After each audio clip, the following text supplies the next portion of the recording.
Qu'est-ce que vous venez chercher en Europe? Est-ce que le chef de l'État camerounais gouverne en Europe?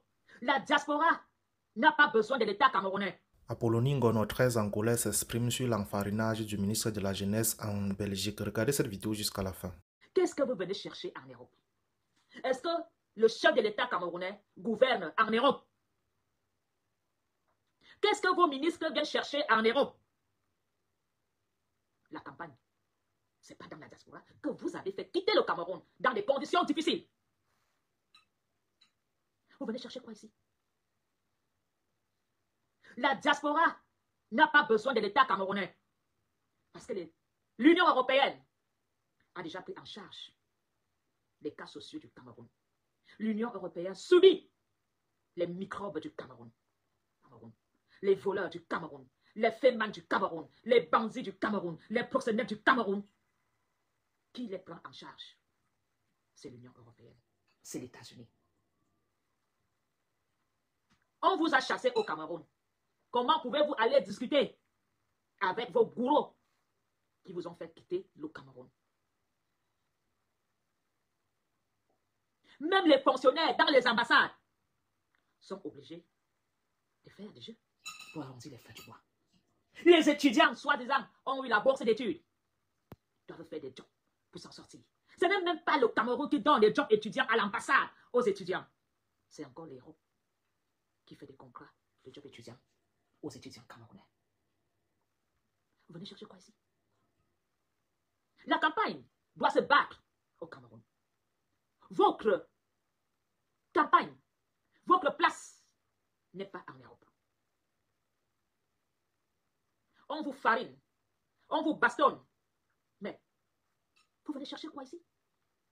Est-ce que vous n'avez pas eu des financements pour vos hôpitaux? Vous venez me faire soigner en Europe, pourquoi? Vous venez en vacances en Europe, pourquoi? Est-ce qu'au Cameroun, vous n'avez pas 10 belles provinces que vous pouvez aller visiter avec votre China, avec vos enfants? Vous venez chercher quoi en Europe? Est-ce que vous n'avez pas des créateurs, des modélistes au Cameroun pour faire des très belles tenues pour vos soirées mondaines? Et je vois des Camerounais qui disent, venez vous battre au Cameroun si vous êtes fort. Mon cher, si tu ne faisais pas les sous-tables, j'allais t'en sortir. Vous êtes dans le WhatsApp des personnes de l'Europe en train de manger, achète-moi la bière, en train de manger les 50 €. Et vous dites aux gens de venir combattre, vous êtes fort, venez combattre au Cameroun. Vous êtes des lèches de ceux qui ont le pouvoir. Quel Camerounais s'en sort avec un salaire dans le Cameroun? Vous êtes dans la corruption jusque dans votre esprit. L'Europe n'est pas là pour prendre en charge les cas sociaux du Cameroun. Alors, vous les ministres, vous n'avez pas à venir en Europe faire la campagne. Soi-disant parler à la jeunesse. De quelle jeunesse parlez-vous? Ceux qui prennent la mer ont souvent 50 ans, 60 ans, 40. Ils ont fait des études. Et c'est le Cameroun qui les a fait prendre le désert. Vous voulez encore les ramener dans l'enfer? La jeunesse de l'Europe n'a pas besoin de l'État camerounais. Quand un émigré arrive ici, prenez des choses. L'État belge donne une carte de santé. La Croix-Rouge te prend en charge. On te loge, soigné, nourri, blanchi. De quelle jeunesse parlez-vous en Europe? Demandez à un demandeur d'asile s'il veut rentrer au Cameroun. Il préfère se battre et ne pas rentrer. Alors, c'est quelle formule de détournement d'argent que vous faites soi-disant vous venez organiser des dialogues avec la jeunesse de la diaspora? Vous pensez que cette jeunesse va rentrer au Cameroun? En travaillant dans mon noir, à 50 € par jour. Ça fait combien à la fin du mois? Au Cameroun, des bacheliers vivent dans des poubelles, ont des brouettes, n'ont pas une sécurité sociale. Une femme qui arrive en Europe enceinte est prise en charge à 100%, logée, soignée. Et vous dites que cette femme, vous venez encore la convaincre de rentrer au Cameroun? Restez au Cameroun. Faites la campagne au Cameroun. C'est la jeunesse camerounaise du Cameroun qui a besoin de vous. Allez récupérer l'argent qui dort dans les comptes en Europe et ramenez cet argent au Cameroun. Et faites des dons et des prêts à la jeunesse camerounaise. Vous n'avez pas honte d'aller chercher les Européens qui viennent encore faire des crédits, qui viennent encore faire des esclaves, les enfants de la nation? Où est passé tous ces milliards détournés par ces ministres? Les chiffres sont là. La diaspora n'a rien à y voir. La diaspora est bien. On fait des petits boulots. On peut se permettre d'avoir une voiture en Europe. En payant son assurance, on peut se permettre d'envoyer nos enfants à l'école. Même des parents illettrés envoient les enfants à l'école. Nous bénéficions de ces avantages de l'Europe. Et vous pensez qu'on va chier sur ces avantages pour rentrer au Cameroun? Personne ne peut chier cet avantage. Tous cherchent à se marier avec une femme qui a les papiers en Europe. Toutes cherchent à se marier avec un homme qui a les papiers en Europe. Et vous insultez la diaspora de dire si vous êtes fort, venez bagarrer au Cameroun. Mais, mon frère, ma soeur, je te comprends. Tu n'as pas le choix. La chèvre au bout de là où elle est attachée. Tu n'as même pas des couilles pour prendre la route pour aller en exil, pour te sauver de la Senzala. Je comprends que tu es une chèvre. Tu es attaché et tu bouges l'herbe. Et quand l'herbe est terminée, tu mords le patron. Tu cognes. La diaspora ne veut pas de vous. La diaspora a vécu l'enfer dans le désert. La diaspora a vu la mort avec les yeux.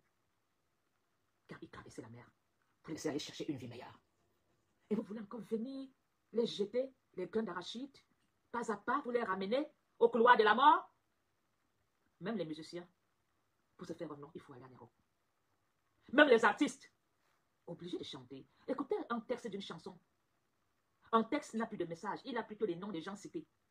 On n'a plus de chansons avec des thèmes éducatifs, interpellants. On a la vie des caleçons dans les textes. La vie des bars. On chantait les grammes de sa vie. Nous n'en voulons pas. L'État camerounais, restez et faites la campagne au Cameroun. Les Camerounais qui sont au Cameroun, qui vivent les malheurs, qui vivent la crise, qui vivent la conjoncture économique, c'est à eux de juger si ils sont convaincus. Des promesses, des paroles, paroles, paroles, paroles, paroles. Paroles et paroles, paroles. Promesses, promesses, promesses. La jeunesse camerounaise, qui est en Guayaquil, sans ordinateur, sans chambre d'étudiants valable, c'est à eux qu'il faut convaincre d'avoir une vie auprès de vous.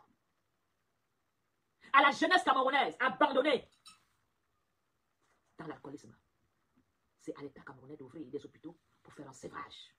L'argent que vous dépensez à prendre l'avion, en allant louer des salles, un mauvais théâtre, vous avez même déniché ces figurants où?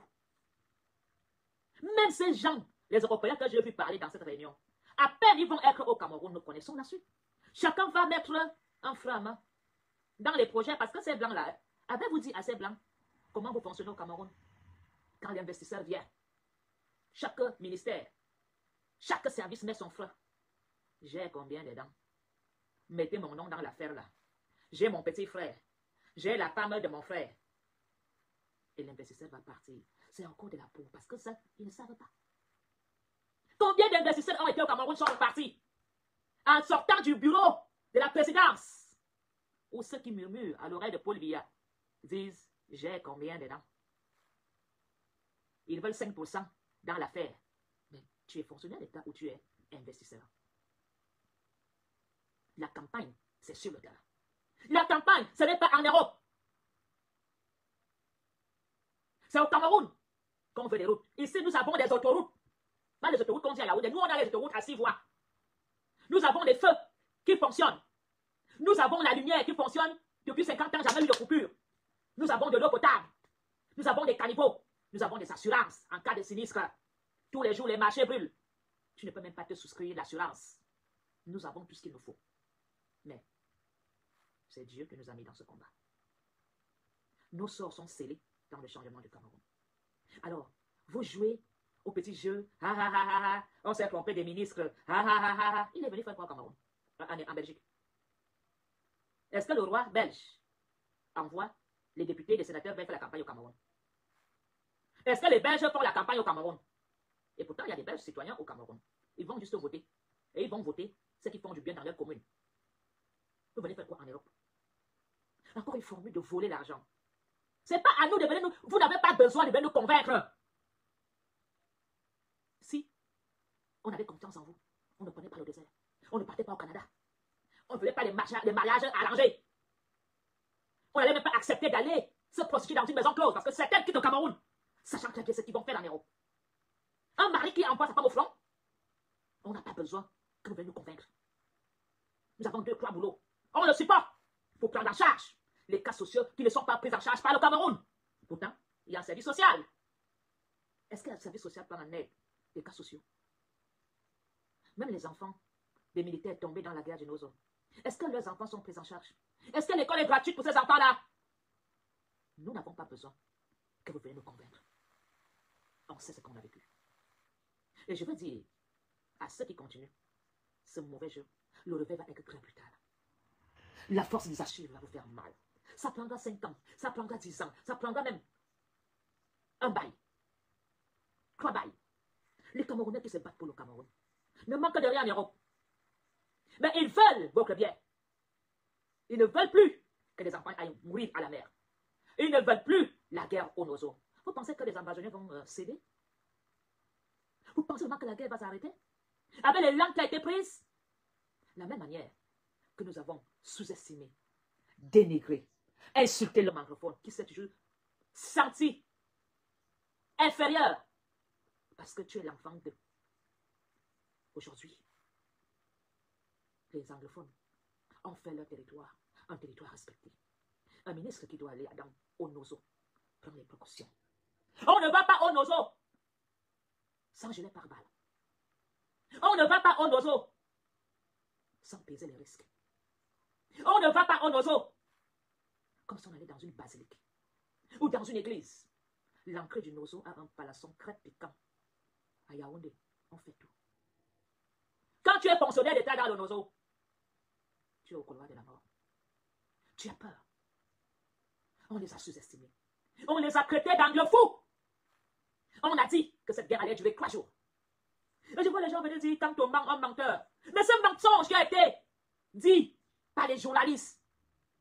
Est-ce que ces journalistes encore, comment ils font pour se regarder sur le miroir, de qualifier le professeur Maurice Kamto de menteur? L'équipe mente. La guerre va durer 3 jours. Où en sommes-nous? L'autoroute va faire ceci. Où en sommes-nous? Kamto a déjà promis quoi et il a fait, on n'a pas vu. Les pleurs partout. Le nom le plus prononcé au Cameroun, c'est Kamto. Alors qu'avant, le nom le plus prononcé était mon Dieu, mon Dieu, mon Dieu. Même Dieu n'a pris la première place d'appellation dans le Cameroun. Vous dites que Kamto n'a pas gagné? Ta femme te quitte quand tu ne serais pas président. Tu meurs de famine quand tu ne serais pas président. On t'arrête quand tu ne serais pas président. C'est Kamto qui est président du Cameroun. Vous élevez cette personne alors qu'il n'est même pas encore président. Quand il sera, malgré qu'il va prendre l'État camerounais en miettes, triplé, c'est-à-dire l'État endetté jusqu'au cou. Le Cameroun est en sursis. Les caisses sont vides. Les Camerounais sont devenus des alcooliques. Alors, vous pouvez tout dire. Vous avez fait des promesses à vos femmes à la maison. Vous les respectez. Vous avez promis à vos parents. Vous les respectez. Alors, quand je vois toujours ceux qui critiquent, ceux qui insultent les petits noms et quand, les Eva, les Essomba, les machins, vous pensez que le combat ou le tribalisme que vous faites va changer le Cameroun? Vous le pensez? C'est une petite minorité.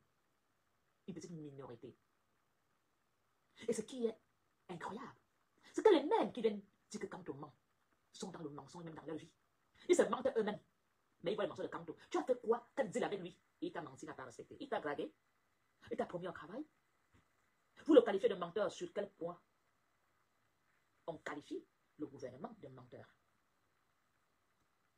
Ils ont tellement promis des choses aux Camerounais. Où en sommes-nous? Pourquoi vous ne parlez pas de ce mensonge-là? Ah, vous voulez voir vos enfants grandir. Ah, vous avez peur. Vous mentez vous-même. Mais mon cher, si tu n'as rien à dire, tu la boucles, tu la fermes. Tu penses quand tu vas écrire comme un menteur, ça va changer quoi? Parce que vous pensez que quand, quoi, demain tu vas aller enterrer ton père et ta mère. Pourquoi? Parce que tu n'as pas vu 50 000 pour des soins de santé? Allez dire à ceux qui vous ont promis depuis des années des belles choses. L'émergence. On a émergé dans quoi? Les artistes doivent tripoter. Le lesbinage est devenu légal au Cameroun. Et ça, c'est pas un mensonge? qu'on a dit que cette histoire-là est condamnable dans le Cameroun, ou bien la condamnation là des yeux. On ne dit pas qu'au Cameroun, on ne veut pas les doubles signes. On se balade, on est double signe, on lèche, on fait des ciseaux. Et ça, c'est pas un mensonge. Alors que l'État, la constitution camerounaise dit que c'est interdit. Et les hommes d'État sont dedans. Même la loi catholique dit qu'on n'accepte pas cela. Vous mentez. Et ce mensonge-là, vous n'en parlez pas. Quand vous regardez au miroir, vous n'avez pas honte. Et ils ont leur vie. Eux, quand ils sont morts, ils ont les plus belles levées du monde. Ils n'ont pas un problème de financement. Toi, il faut cotiser dans le village. Ça devient une charge. Pour aller faire une levée, eux, ils n'ont pas de problème. Alors, vous voulez couvrir ce désastre en insultant le professeur Maurice Kamto? C'est de sa faute. Eux, leurs enfants circulent. Leurs enfants ignorent entre elles. Et toi, tu as oublié de te cacher en tant que même double signe. Alors, de quelle vérité parlez-vous? Cette vérité est là. Vous trouvez dans ce Cameroun où on n'a jamais vu autant de disparitions d'enfants? Tous ces enfants qui disparaissent, pourquoi vous n'interpellez pas des Camerounais? Pourquoi vous ne posez pas des questions de ces petits enfants, de celles qui disparaissent? Des cadavres qui disparaissent dans les tiroirs des morgues. Ça ne vous dérange pas, c'est normal? Au lieu de dénoncer tous ces cadavres qui disparaissent, ou les ossements qu'on trouve partout, vous venez écrire Kamto, Kamto, Kamto, Kamto. Il vous hante autant? Il n'est même pas encore assis, vous pleurez déjà. Il n'y a que ceux qui sont dans la corruption et le vol qui ne veulent pas Kamto. Il n'y a que ceux qui sont dans la magouille et la facilité d'avoir une vie facile qui ne veulent pas le changement. Et le changement se fera dans 7 ans, dans 14 ans. Mais un viendra dans le Cameroun. Il va changer le Cameroun. Un seul. Alors, faites votre campagne au Cameroun. Continuez à mentir à la jeunesse camerounaise. Que demain, votez, votez, vous aurez les crédits, on va vous financer et il y aura le travail. Depuis qu'on a promis à nos parents ont fait quoi? Ils ont eu ce travail? Si tu n'es pas dans le couloir, dans le système, tu peux travailler au Cameroun? Quand même on t'engage, c'est le salaire de misère, tu peux péter ta gueule. Il y a un syndicat au Cameroun. Est-ce qu'un seul syndicat peut aller marcher à la rue? Des personnes qui devaient être en retraite depuis 30 ans. On voulait 30 ans de ta carrière. Et tu oses dire comme Thomas? Un fonctionnaire, un ministre, tu as 85 ans. Depuis 20 ans, tu devais être en retraite. Mais mon cher, tu dis que qui a volé ta vie? Les 20 ans qu'il a fait là. Pourquoi ne pas donner leur poste aux jeunes? Si ils veulent convaincre les jeunes que toutes ces personnes âgées démissionnent et offrent leur poste aux jeunes de 25 ans. Pourquoi vous ne démissionnez pas? Parce que vous voulez que les jeunes continuent à féliciter vos crans de vie. Démissionnez pour prouver que vous êtes dans la compassion avec la jeunesse camerounaise. Quand on a un certain âge, on fait la donation. On fait la succession. On laisse l'enfant gérer. Vous ne voulez pas que les enfants gèrent. Vous voulez que les enfants continuent à bénir vos fesses sur les bancs? Ça, c'est vous. Hein? Tout parent qui a 70 ans, comment on a dit, fils, comme tu vois là, il y a un immeuble là-bas. Fils, voilà les limites des terrains. Fils, prends les choses en main. Va en ville. Le père commence à donner l'enfant, à enseigner l'enfant, à l'introduire dans la succession. Le père commence à t'envoyer le représenter dans les dots, dans les mariages, dans les enterrements. Mais vous ne cédez pas. Vous voulez qu'on vous pousse. Quel mensonge. Et vous venez encore. Vous venez encore récupérer ceux qui ont risqué leur vie. En bosaillant, de faire marche arrière. Mais ils vous ont laissé le Cameroun. Les bosaillards vous ont dit, prenez, vous êtes trop fort. Ils sont partis chercher d'autres nationalités. Je ne peux pas combattre un État. Moi, je pars. Je veux être adopté ailleurs. L'Europe, l'Amérique, l'Asie a adopté ce que vous avez rejeté dans la nation. Et vous voulez qu'ils abandonnent ça pour revenir? Pour venir faire quoi? Et vous pensez que ceux qui sont au Cameroun n'admirent pas le courage de ceux qui sont partis? Vous pensez que ces enfants au Cameroun, vous allez encore les convaincre dans le mensonge? Vous pensez vraiment que ces enfants-là vont continuer à vous dire, grand-père, papi est ministre. Mais papi, mais cet enfant a un BTS depuis 20 ans. Il a enceinté 5 femmes dehors. Et les enfants t'appellent papi. Et tu voulais même le travail des petits-enfants? Alors, le journalisme au Cameroun, c'est la honte. Quand tu signes d'être journaliste, c'est pour dire la vérité. Le journalisme reçoit 50 000. Contre son frère. Les journalistes au Cameroun sont devenus quoi? Le lien du mensonge.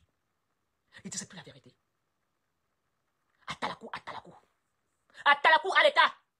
Et quand l'État va partir, comment tu vas faire? Ou bien c'est ton initiative personnelle. Ça te donne quoi? Nous parlons d'une personne âgée. Ce monsieur qui a été fariné devait être à la retraite. Regardez tous ces ministres. Ils sont en soins intensifs en Europe. Mais les salaires passent. Est-ce que vous avez droit à l'évacuation sanitaire? Mais s'ils sont devenus incapables de travailler, qu'on leur mette de côté, qu'ils partent en arrêt maladie, ou bien qu'ils deviennent des invalides à vie avec un revenu d'invalide.